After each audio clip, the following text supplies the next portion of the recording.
انسان ایک قبرستان ہے جس کا وجود ہر ایک شے جسم کی تعمیر مٹی ہو، پھر انسان تو ایک قبرستان ہوگا نا۔ ہاں، انسان ایک قبرستان ہی ہے۔ جس طرح سے قبرستان ایک مٹی کا ڈھیر ہے، اسی طرح سے انسان بھی مٹی کا ڈھیر یعنی پتلا ہے۔ انسان کے اندر قبرستان بستا ہے جس میں ہر روز کچھ نہ کچھ دفن کیا جاتا ہے۔ یہ قبرستان ہی انسان کا بہترین دوست ہے جو کہ انسان کے کیے گئے دفن جذبات کی قدر کرتا ہے۔ یہ بات کسی نے ٹھیک کہی ہے کہ قبر کا حال مردہ جانے۔ جس طرح سے ایک انسان کی موت کے بعد اس کا دنیا سے رشتہ ختم ہو جاتا ہے اور پھر اس انسان کا اور اسی کی قبر یعنی اس کے اعمال کا سلسلہ شروع ہو جاتا ہے، اور اس سب کو انسان اکیلا بھگتتا ہے، یعنی جو اعمال اس نے کیے ہوتے ہیں اس کا اسے اجر ملتا ہے۔ تو وہی بات قبر کا حال مردہ جانے کہ اجر میں جزا ملتی ہے یا سزا ملتی ہے۔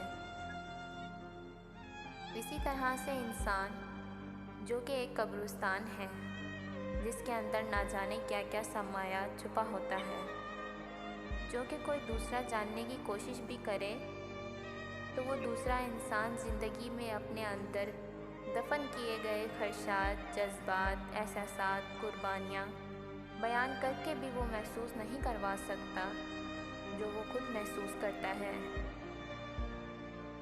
انسان کا بہترین دوست اور دشمن انسان خود ہے۔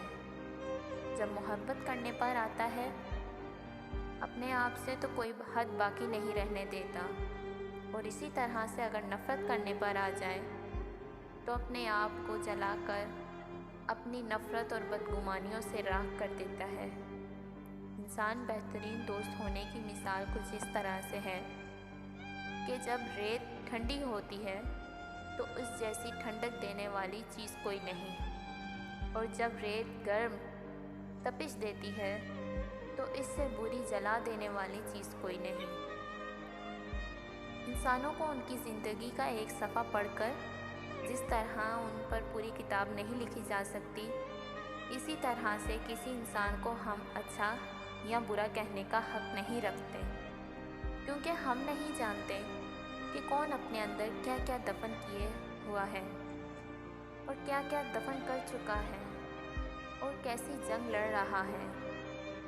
زندگی بہت کم ہے، اسے اچھے سے سکون سے جئیں تاکہ آپ کے اس دنیا سے چلے جانے کے بعد بھی کوئی آپ کو اچھے لفظوں میں یاد رکھے، اور جب تک دنیا ہے آپ کا نام باقی رہے۔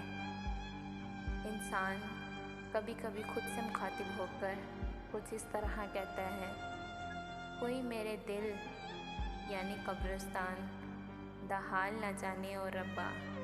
عائشہ خالد، محمود ارائیں۔